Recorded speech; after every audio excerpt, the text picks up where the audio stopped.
ಪ್ರವಾಸವನ್ನು ಪ್ರಾರಂಭ ಮಾಡಿ ಕರ್ನಾಟಕದಲ್ಲಿ ಬಿಜೆಪಿಯನ್ನು ಸ್ಪಷ್ಟ ಬಹುಮತದೊಂದಿಗೆ ಸುಮಾರು 140ಕ್ಕೂ ಹೆಚ್ಚು ಕ್ಷೇತ್ರ ಗೆದ್ದು ಕರ್ನಾಟಕದಲ್ಲಿ ಅಧಿಕಾರಕ್ಕೆ ಬರೋಕ್ಕೆ ನಾವೆಲ್ಲ ಮುಖಂಡರು ಒಟ್ಟಾಗಿ ಪ್ರವಾಸ ಮಾಡ್ತೇವೆ. ಅದೇ ರೀತಿ ಸೌತ್ ಇಂಡಿಯಾದಲ್ಲಿ ಎಲ್ಲೆಲ್ಲಿ ಸಾಧ್ಯ ಇದೆಯೋ ಅಲ್ಲೂ ಸಹ ಪ್ರವಾಸ ಮಾಡಿ ಅಲ್ಲೂ ಸಹ ಪಕ್ಷವನ್ನು ಬಲಪಡಿಸೋಕ್ಕೆ ನನ್ನ ಶಕ್ತಿ ಮೀರಿ ಪ್ರಾಮಾಣಿಕ ಪ್ರಯತ್ನ ಮಾಡ್ತೇನೆ ಅನ್ನೋ ಭರವಸೆಯನ್ನು ನನ್ನ ರಾಷ್ಟ್ರೀಯ ನಾಯಕರಿಗೆ ಈ ಸಂದರ್ಭದಲ್ಲಿ ಕೊಡೋಕ್ಕೆ ಇಚ್ಛೆ ಪಡ್ತೇನೆ.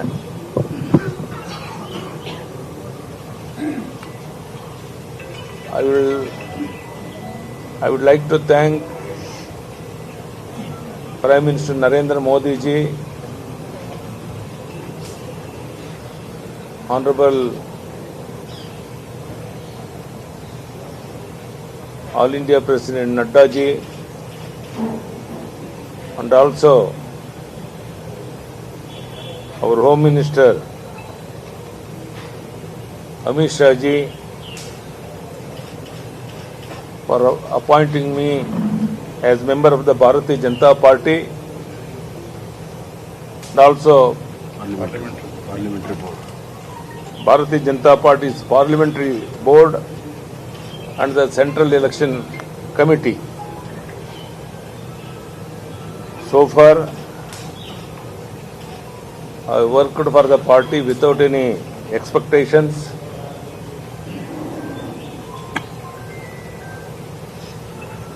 I have faithfully discharged all the responsibilities entrusted to me by the party.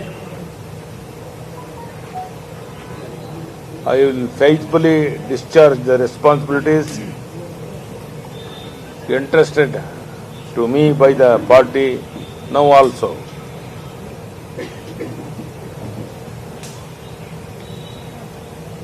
I have already expressed it many times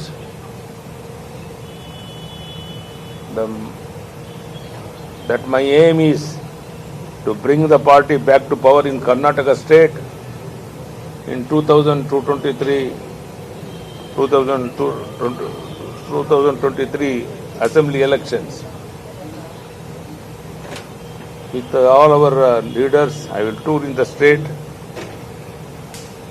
and bring back the party in Karnataka, and also I will tour in the South India also.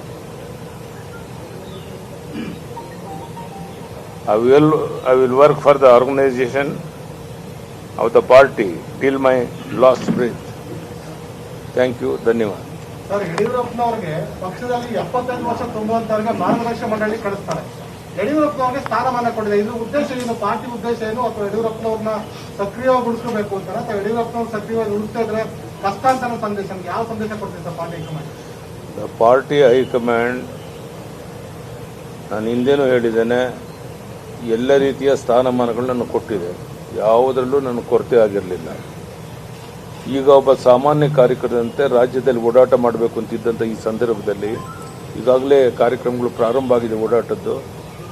ಈ ಸಮಯದಲ್ಲಿ ದೊಡ್ಡ ಜವಾಬ್ದಾರಿಯನ್ನು ಕೊಟ್ಟಿದ್ದಾರೆ. ಅದನ್ನು ಜೊತೆಗೆ ನಿರ್ವಹಿಸುವಂಥ ಪ್ರಾಮಾಣಿಕ ಪ್ರಯತ್ನ ಮಾಡ್ತಾನೆ ಅನ್ನೋ ವಿಶ್ವಾಸ ನನ್ನ ಮೇಲೆ ಪ್ರಧಾನಿಯವರಿಗೆ, ನಡ್ಡಾಜಿಗೆ, ಅಮಿತ್ ಶಾಜಿಗೆ, ರಾಜನಾಥ್ ಸಿಂಗ್ಗೆಲ್ಲ ಇರೋದರಿಂದ ಹೆಚ್ಚಿನ ಜವಾಬ್ದಾರಿಯನ್ನು ಕೊಟ್ಟಿದ್ದಾರೆ. ನಾನು ಹಿಂದೇನೂ ಹೇಳಿದ್ದೇನೆ, ಇನ್ನು 10 ವರ್ಷ ಕಾಲ ರಾಜ್ಯದ ಉದ್ದಗಲಿಕ್ಕೆ, ದೇಶದ ಉದ್ದಗಲಿಕ್ಕೆ ಪ್ರವಾಸ ಮಾಡಿ ಪಕ್ಷವನ್ನು ಬಲಪಡಿಸುವಂಥ ಶಕ್ತಿ ಭಗವಂತ ನನಗೆ ಕೊಟ್ಟಿದ್ದಾನೆ.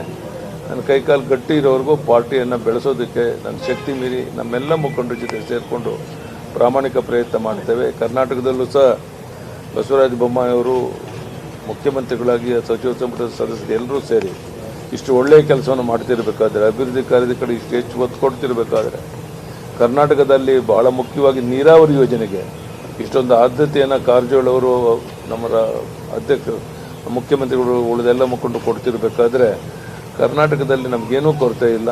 ನನಗನ್ಸುತ್ತೆ ನಿಶ್ಚಿತವಾಗಿ ಈ ಹೊಸ ಜವಾಬ್ದಾರಿ ಕೊಟ್ಟ ಮೇಲೆ ನಾನು ರಾಜ್ಯದಲ್ಲಿ ಪ್ರವಾಸ ಮಾಡೋದ್ರ ಮೇಲೆಲ್ಲ ಮುಖಂಡರ ಜೊತೆಗೆ ನಮ್ಮ ಕಾರ್ಯಕರ್ತರಲ್ಲಿ 100ಕ್ಕೆ 100 ಹೆಚ್ಚು ವಿಶ್ವಾಸ ಬರುತ್ತೆ. ನನಗೆ ವಿಶ್ವಾಸ ಇದೆ, ಇಲ್ಲಿ ಮತ್ತೆ ಸೌತ್ ಇಂಡಿಯಾದಲ್ಲೂ ಸಹ ಪಾರ್ಟಿಯನ್ನು ಕಟ್ಟುವಂತ ಪ್ರಾಮಾಣಿಕ ಪ್ರಯತ್ನ ಮಾಡ್ತೇನೆ. ಸರ್, ಮಾಜಿ ಮುಖ್ಯಮಂತ್ರಿ ಯಡಿಯೂರಪ್ಪ ಅವರನ್ನ ಬೂಸ್ಟ್ ಮಾಡೋಕ್ಕೋಸ್ಕರ, ಪ್ರವಾಸ ಮಾಡಲಿಕ್ಕೆ ಸಂತೈಸಕ್ಕೋಸ್ಕರ ಈ ಒಂದು ಪ್ರಮುಖ ಹುದ್ದೆಯನ್ನು ಕೊಟ್ಟರು. ನೋಡೋಣ, ಆ ಪ್ರಶ್ನೆನೇ ಉದ್ಭವ ಆಗೋದಿಲ್ಲ. ಆ ಅವ್ರಿಗೆ ಗೊತ್ತಿದೆ ಯಡಿಯೂರಪ್ಪನವ್ರಿಗೆ ಯಾವುದೇ ಸ್ಥಾನಮಾನ ಇಲ್ಲದೇ ಇದ್ರು ಸಹ ರಾಜ್ಯದ ಉದ್ದಗಲಿಗೆ ಓಡಾಟ ಮಾಡ್ತಾರೆ ಅನ್ನುವಂಥ ಭರವಸೆ ಪ್ರಧಾನಿಗೂ ಇದೆ, ಅಮಿತ್ ಶಾ ಅವ್ರಿಗೂ ಇದೆ, ನಡ್ಡಾ ಅವ್ರಿಗೂ ಇದೆ.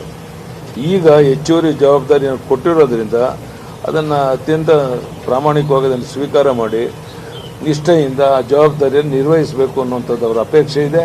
ಅದನ್ನು ನಿರ್ವಹಿಸ್ತೇನೆ. ಮತ್ತು ತಾವೆಲ್ಲ ಇಲ್ಲೇ ಇರ್ತೀರಲ್ಲ, ನಮ್ಮೆಲ್ಲ ಮಾಧ್ಯಮದ ಸ್ನೇಹಿತರು, ಎಲೆಕ್ಟ್ರಾನಿಕ್ ಮೀಡಿಯಾ, ಪ್ರಿಂಟ್ ಮೀಡಿಯಾ ಎಲ್ಲರೂ ಸಹ ನೀವೇ ನೋಡೋರಂತೆ ಇನ್ನು ಕೆಲವೇ ದಿವಸದಲ್ಲಿ ನಮ್ಮ ರಾಜ್ಯದಲ್ಲಿ ಯಾವ ರೀತಿ ವಿದ್ಯುತ್ ಸಂಚಾರ ಆಗುತ್ತೆ, ಯಾವ ರೀತಿ ವಾತಾವರಣ ಬದಲಾಗುತ್ತೆ, ಯಾರೋ ನಾವು ಮುಖ್ಯಮಂತ್ರಿ ಹಾಗೇ ಬಿಟ್ಟರೆ ಅನ್ನೋಂಥ ಭ್ರಮೆಯಲ್ಲಿರುವಂಥವ್ರಿಗೆ ಯಾವ ರೀತಿ ನಿರಾಸೆ ಆಗುತ್ತೆ ಅನ್ನೋದನ್ನು ನನ್ನ ಬಾಯಿಂದ ಹೇಳಕ್ಕೆ ಇಚ್ಛೆ ಪಡೋಲ್ಲ.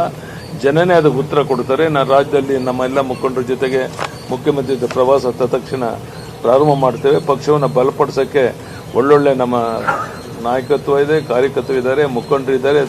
ನಮಗಿರುವಷ್ಟು ದೇವದುರ್ಲಭವಾದಂಥ ಕಾರ್ಯಕರ್ತರು ಬೇರೆ ಯಾರಿಗೂ ಇಲ್ಲ. ಅದೆಲ್ಲವನ್ನ ಸದುಪಯೋಗ ಮಾಡಿಕೊಂಡು ಪಾರ್ಟಿ ಸರ್, 2023 ಒಂದು ಚುನಾವಣೆ, 2024 ಒಂದು ಚುನಾವಣೆ, ಅದೆರಡೂ ಬಹಳ ಪ್ರತಿಷ್ಠಿತ ಚುನಾವಣೆ ಸರ್ ಬಿಜೆಪಿಗೆ. ಈಗ ರಾಜ್ಯದಲ್ಲೂ ಅಧಿಕಾರಕ್ಕೆ ಬರಬೇಕು, ಕೇಂದ್ರದಲ್ಲೂ ಅಧಿಕಾರಕ್ಕೆ ಬರಬೇಕು. ಯಡಿಯೂರಪ್ಪನವರ ಕೆಲಸ ಹೇಗಿರುತ್ತೆ ವಿಭಿನ್ನವಾಗಿ? ನೋಡೋಣ. ಕೇಂದ್ರದಲ್ಲಿ ಯಾವುದೇ ಶಕ್ತಿ ಸಹ ಪ್ರಧಾನಿ ನರೇಂದ್ರ ಮೋದಿಯವ್ರನ್ನ ಮತ್ತೊಮ್ಮೆ ಪ್ರಧಾನಿ ಮಾಡೋಕ್ಕೆ ಯಾವುದೇ ಹಿನ್ನಡೆ ಆಗೋದಿಲ್ಲ. 100ಕ್ಕೆ 100 ಗೀಗಿರೋಕ್ಕಿಂತ ಹೆಚ್ಚು ಸ್ಥಾನವನ್ನು ಗೆದ್ದು ಅಲ್ಲಿ ನರೇಂದ್ರ ಮೋದಿಜಿಯವರು ಮತ್ತೊಮ್ಮೆ ಪ್ರಧಾನಿ ಆಗೋದು 100ಕ್ಕೆ 100 ನಿಶ್ಚಿತ. ಅದೇ ರೀತಿ ಕರ್ನಾಟಕದಲ್ಲೂ ಸಹ ಇವತ್ತೇನು ನಾವು ಅಧಿಕಾರದಲ್ಲಿದ್ದೇವೆ, 108, 110 ಇಲ್ಲೇ ಇದ್ದು ನಾವು 135, 140 ದಿನ ಗೆದ್ದು ಸ್ವಂತ ಬಲದೊಂದಿಗೆ ಪಾರ್ಟಿಯನ್ನು ಅಧಿಕಾರಕ್ಕೆ ತರುವಂಥದ್ದು ನಮ್ಮೆಲ್ಲರ ಸಂಕಲ್ಪ. ಅದೆಲ್ಲ ನಾವೆಲ್ಲ ಒಟ್ಟಾಗಿ ಸೇರಿ ಸಾಮೂಹಿಕವಾಗಿ ಮಾಡ್ತೇವೆ. ನಾನು ಒಬ್ಬನೇ ಅಲ್ಲ, ಒಟ್ಟಾಗಿ ಸೇರಿ ಎಲ್ಲರೂ ಸೇರಿ ಮಾಡ್ತೇವೆ. ಈಗ ಕಾಂಗ್ರೆಸ್ನವರು ನಮ್ಮ ಇಂಟರ್ನಲ್ ಸರ್ವೆಯಲ್ಲಿ ನಾವು 120 ಸ್ಥಾನ ಇದ್ದೇವೆ, ಅವ್ರು 80 ಇದ್ದಾರೆ. ಬಿಜೆಪಿಯ ಸ್ಥಿತಿ ಈಗ ಸದ್ಯಕ್ಕೆ ಸರಿ ಇಲ್ಲ, ಯಡಿಯೂರಪ್ಪ ಎಕ್ಸಿಟ್ ಆಗ್ತಾ ಇದ್ದಾರೆ ಅಂತ ಪ್ರತಿಬಿಂಬಿಸ್ತಾ ಇದ್ದಾರೆ. ಈಗೇನು ಹೇಳ್ತಾರೆ